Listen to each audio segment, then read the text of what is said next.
along the way, especially in entertainment, people come in and out of your life at different times, and maintaining contacts with everyone is very important.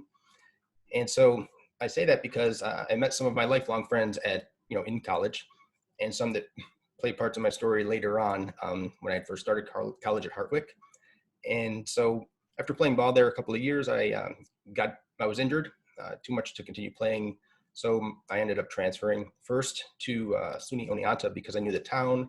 Hartwick was in Oneonta, and decided, hey, this is a great, all my friends are here, I'll just stay here. And while I was there doing a work study job, I remember reading an article, and I believe it was Wired magazine, that listed SUNY IT as one of the top 10 most wired schools in the country. So I was like, this is great. I'm from Utica. I'll just, I can save money there, and I don't have to go into crazy debt for my education. And plus I'm going to one of the most wired schools in the country, which was kind of cool.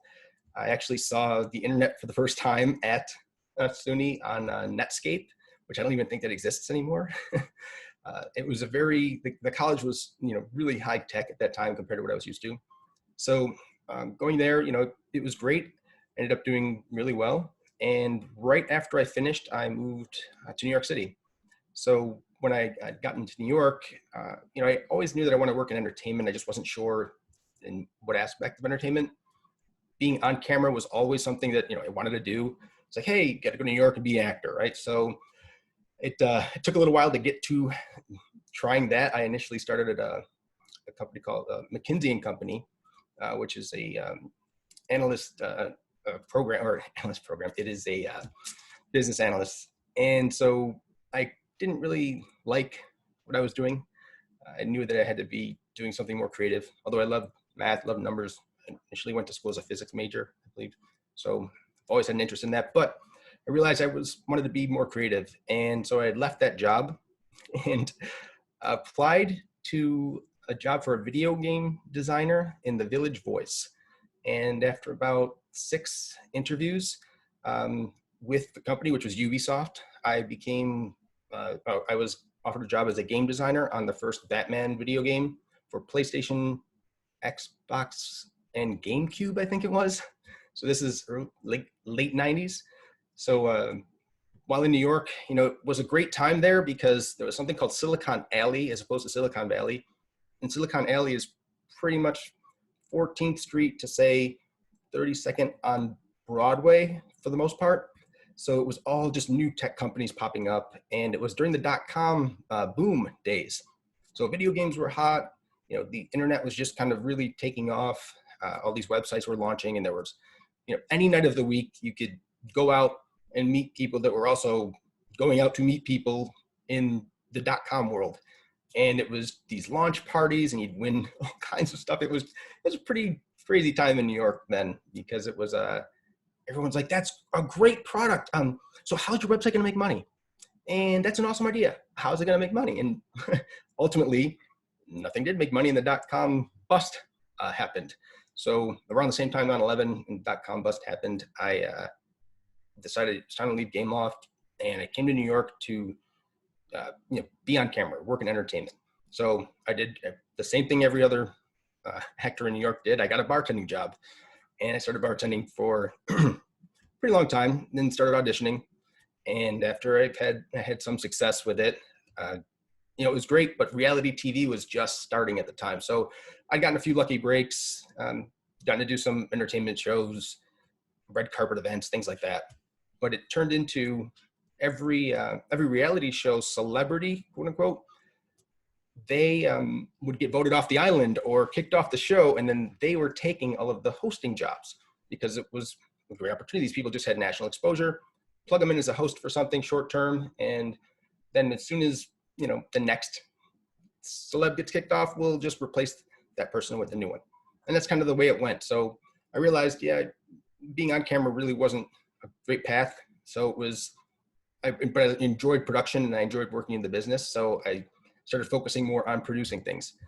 And we were part of me and a bunch of my friends there started a buddy of mine started a production company at the time for commercials called Tallboy Films. We actually were one of the first teams in the country's first 24-hour film festival, which also, funny enough, there was also a thing in Wired magazine about that, that had our team there, which was kind of cool. But it was a different time then. Entertainment wasn't what it is now.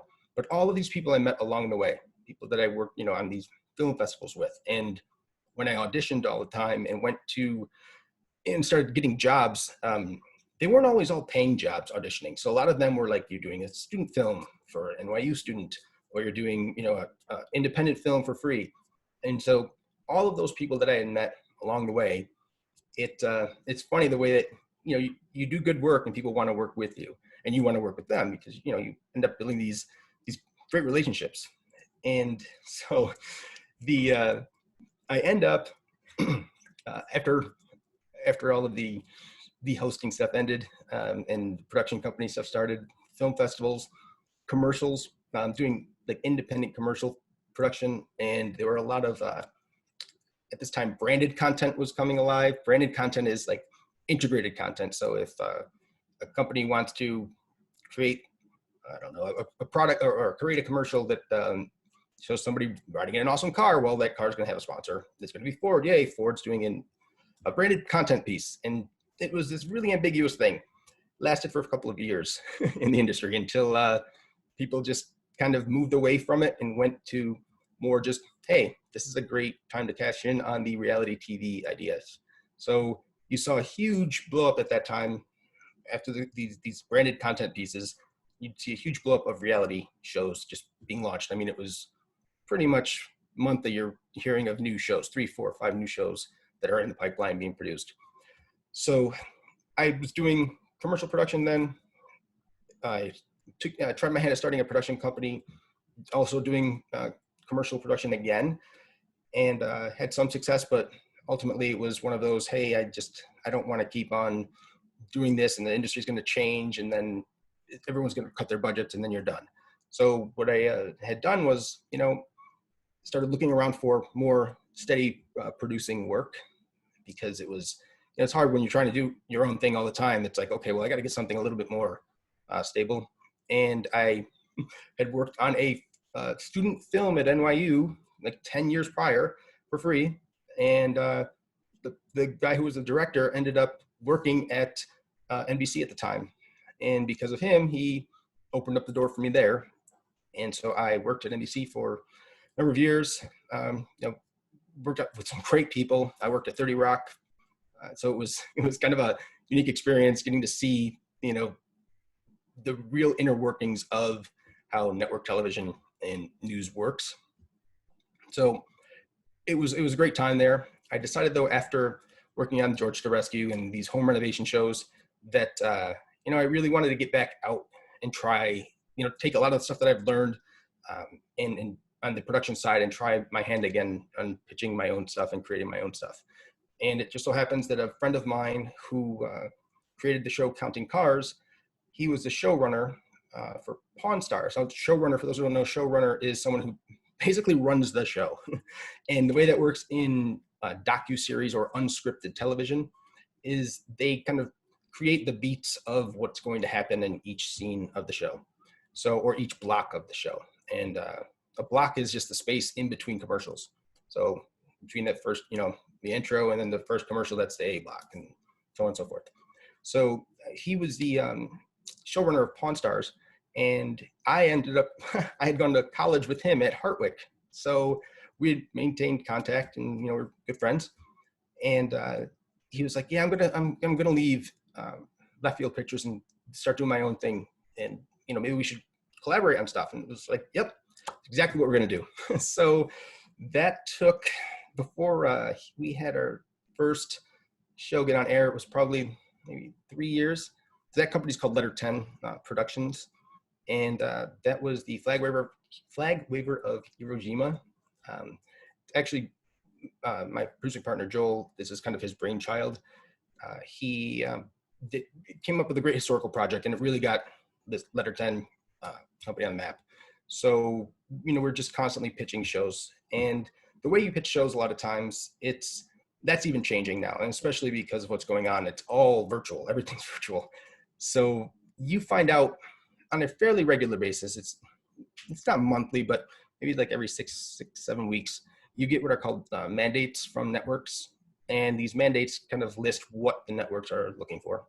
So there was a period of time a few years ago, 3 or 4 years ago, where they were really looking for something in this paranormal space. And I happen to have a knack for kind of tracking the weird stuff down. You know, if you needed a real obscure character or a real obscure person to cast in a role, they would say, hey, you know, give me a call. I could probably find it for you. So I started tracking down as I started seeing these mandates for the paranormal shows. I started tracking down, you know, what are the biggest unsolved paranormal mysteries that are out there. And, you know, I wanted to do something a little bit different, because if you just keep presenting the same shows, they look cookie cutter, and networks are kind of getting, you know, noticing it's getting played out. Yeah, what else do you have?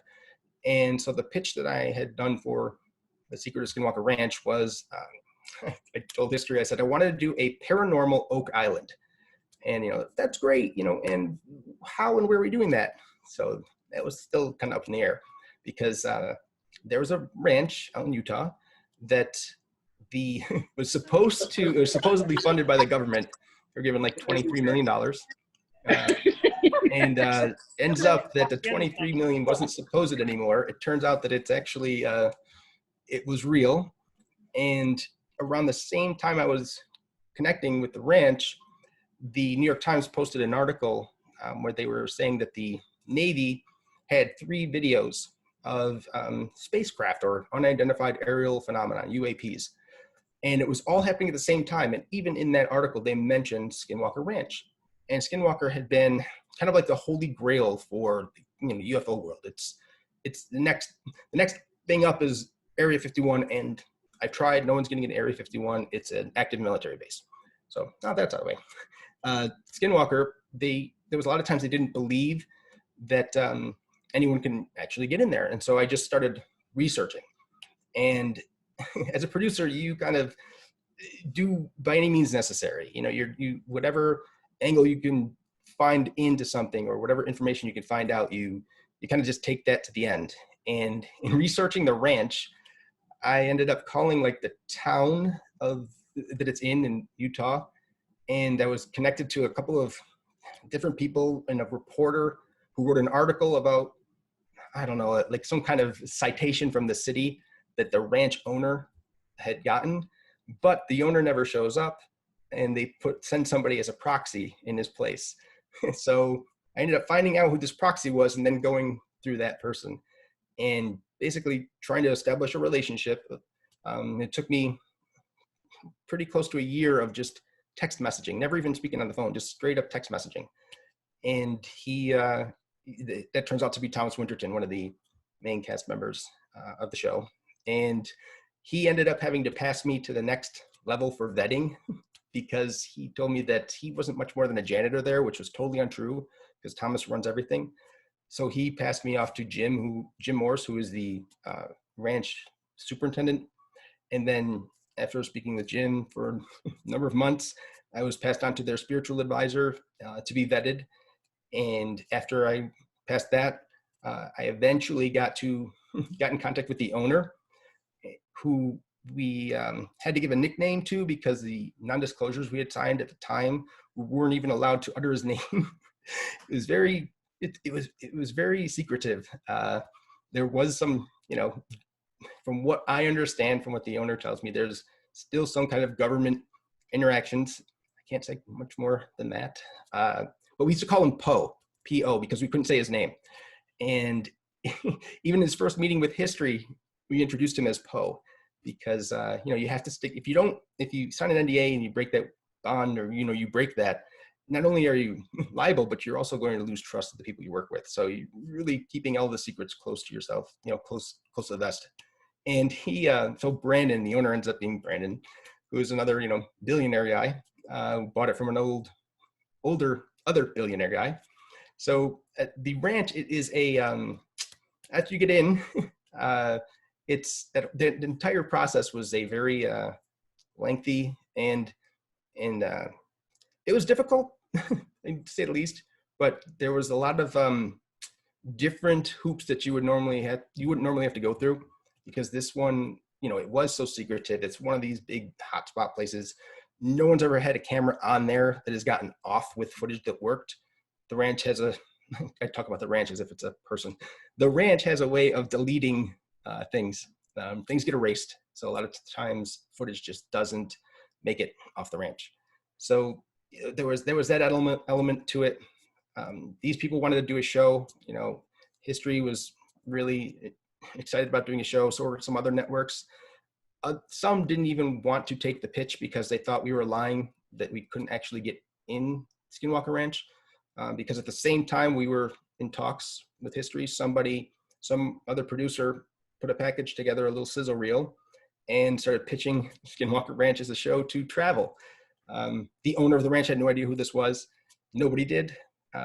It looks like he was trying to skirt a lot of stuff, get a deal with a network, and then go get the ranch, as opposed to getting the ranch first and then trying to get a show on air.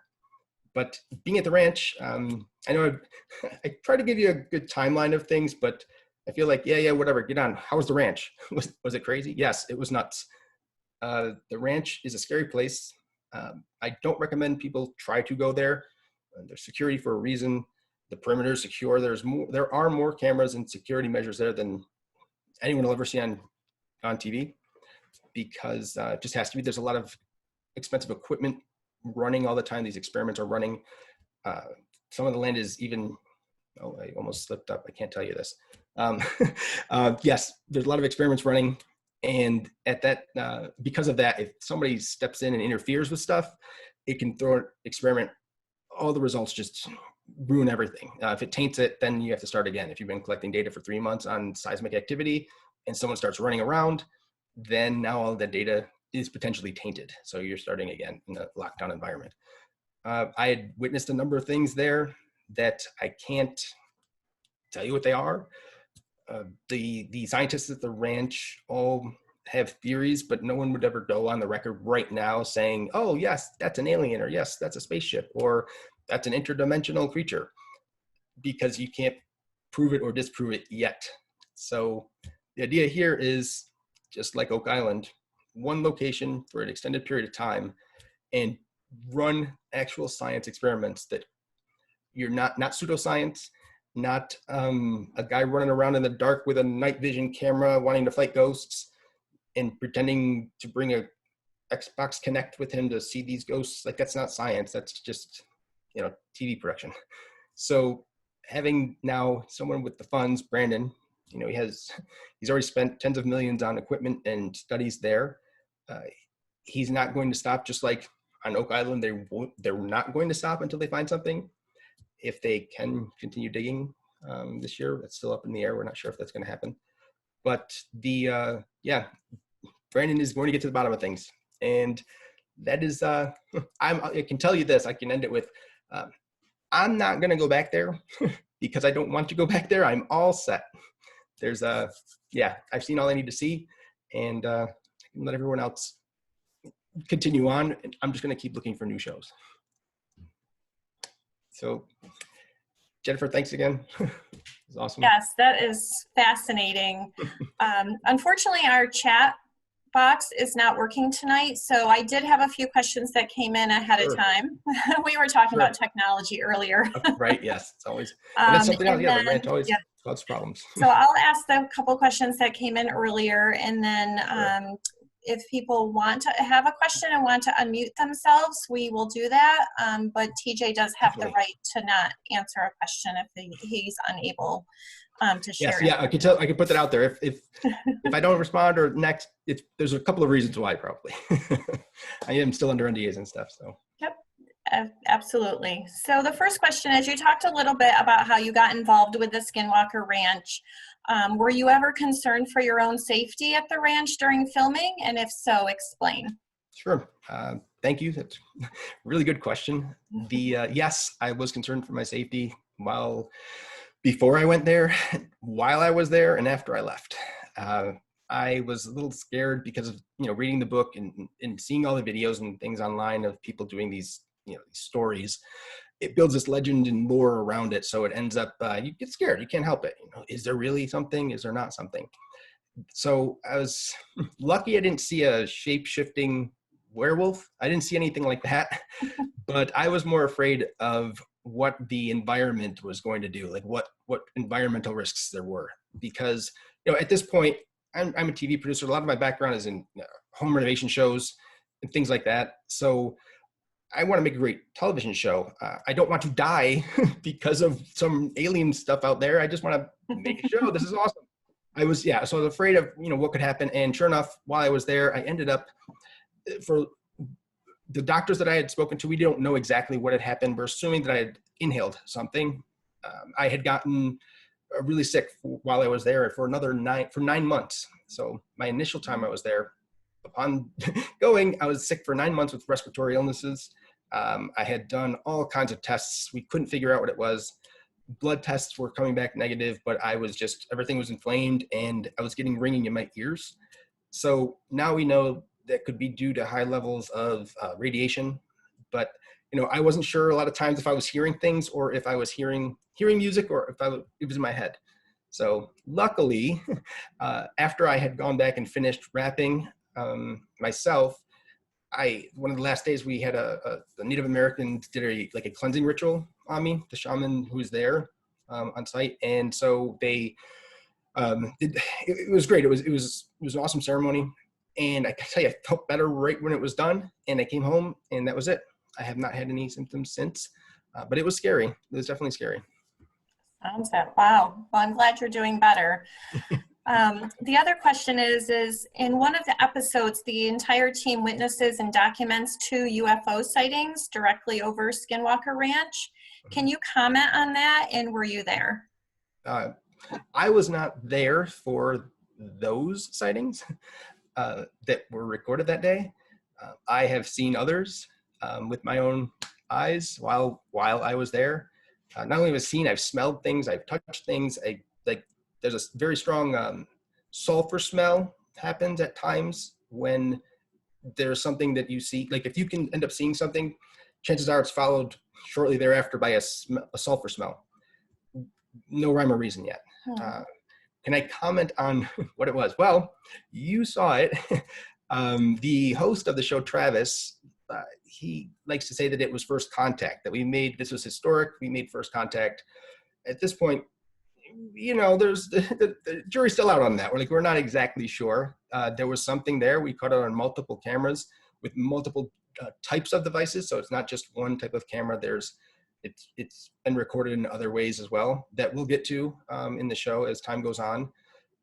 You'll start to see more of the new tech and stuff. But yeah, it was pretty impressive. I didn't see those, but the guys on the team, when they saw those were genuine reactions. That was the security guard, Dragon or Bryant. That was the first time that he had seen anything after being there for so long. It was like, wow. And now he's, it kind of changed him. But yeah, I'd seen other things, but not those specifically. We don't know what they are. I can still tell you that. Nobody knows yet. We have ideas, but no one really knows. Very good.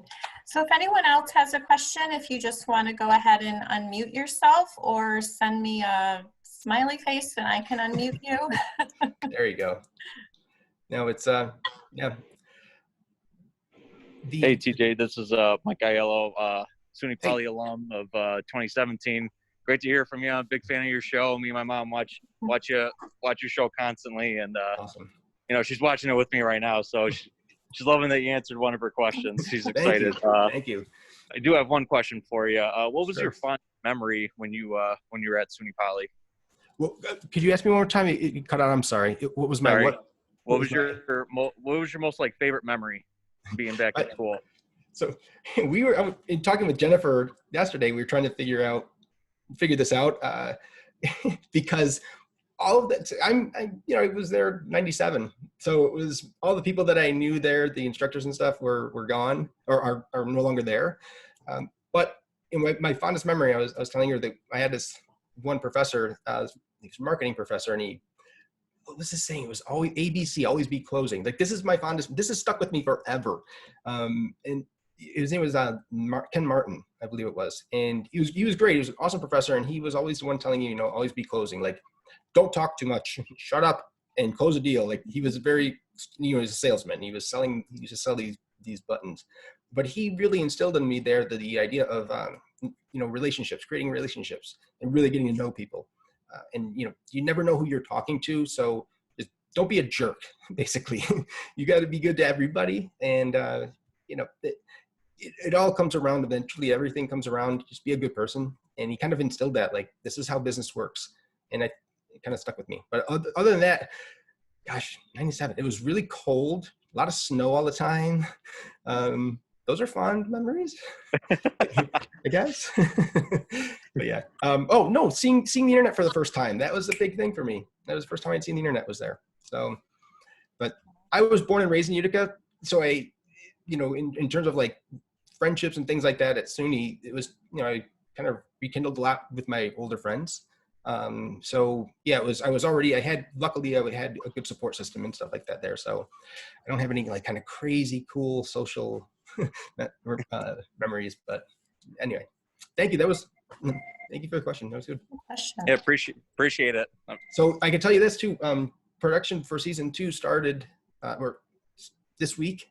So we'll see season 2. We're shooting 10 episodes. So hopefully they'll be out in September, the next 10. And if you keep going to the history site, I believe that they'll start. There might be some internet stuff that they're gonna tease out there as well. So if you guys are fans of the show, and keep up on the history site for it. Got a thumbs up for my mom, TJ. Appreciate it. Thanks, man. Thank you. All right, we do have a couple more minutes, so if there are other questions, we'll be happy to have you ask them. Oh, go ahead, John. Hey, TJ. I'm not too far ahead of you, though. I graduated in 95. Ah, all right. So, and it was Kenneth Martin, because I was an accounting major. Yes! That's right. You remember that guy. Yes. Oh, definitely. So, super serious, good guy. We had a good crew of business and accounting professors. That's right. So, yeah, it was an interesting time then, because like you said, it was a 2-year school. So, but I might have seen you on campus, but who would have known, right? I mean, it was so long ago. But you mentioned home improvement shows, and I often wonder when I watch some of these, I say, oh, wouldn't it be nice if one of them were ever done here? I says, because there's so much that could be. I know myself, I would love to have, but you watch them and they're a lot of fun. I mean, it's probably not a market for it here, but when you watch it, they're usually in the South or in Canada. So what's the deal? So production costs are a lot cheaper there. When you go to Canada, no kidding, like for real, a lot of the production costs once you go across the border, things get way cheaper when it comes to production. I think there's a lot of tax breaks that happen depending on what city you're shooting in. Some are very production friendly. Like in the States, I know if you're going down south, it's what is the town? I'm blowing it. I think it's in like South Carolina. They're calling it Hollywood East or something like that, where the town is very, wants to work with people who are making content. And there's a lot of shows like the CW shoots everything in like Vancouver. So, but the home renovation shows, funny, I tried pitching a show in Utica. I met with, like 5 years ago, I came to Utica and did a casting. I met with the city council and the mayor at the time. And I wanted to try to put together a home renovation competition show where you'd find local contractors that would take these houses, because there were a lot of houses that were run down at the time in Utica. Things were changing, and so they were really doing revitalization downtown. And the idea was, the mayor's like, yeah, if you basically we'll sell you anything for like $1, get it back, fix it up, and then the idea was to get it back on the taxes for the city. So you're helping improve the city and you're making the show. I couldn't find enough contractors that were really interested in putting that time and committing those resources. Because a lot of times those guys do that stuff for free. They'll, like, if you see somebody giving a fridge or something like that, donated from, a company, you'll see on the screen, you might get a shot of their logo or a mention, they'll call it. And so that each one of those things, like a logo shot or a mention or an interview, they all have like a value associated with them. So if someone's donating a fridge or some furniture or something, maybe you give them a quick logo shot with their phone number on it. It's kind of free advertising. So, but I think that's great. I love the home renovation ideas, and I would love to do something up there. It's just a matter of finding the right combination of things to make a show. Yeah. Oh, I could imagine there's a lot that goes into it, but it would just be so interesting because I get fascinated with all those, and at times makes me jealous because I'd say I'd love to have one of them come here and fix my house. I would too. I would try to get that a few times. And I can tell you this, the beauty of television production is the viewer only sees what we show you. So just because you think a house is finished because the production had to finish doesn't necessarily mean the house is finished. You might see one wall of a room and that wall looks great, but the rest of the room is completely not done. They just had to get that done for the shot. Wow. Oh, I bet. And it probably takes a lot longer than you think too, to over time, whether it's weeks or, the flip or flop thing always killed me because they just flip those things and yes. That dude was just like insane. Look, I know this. So the hosts we make it look like they do stuff a lot of times, at least the shows I worked on.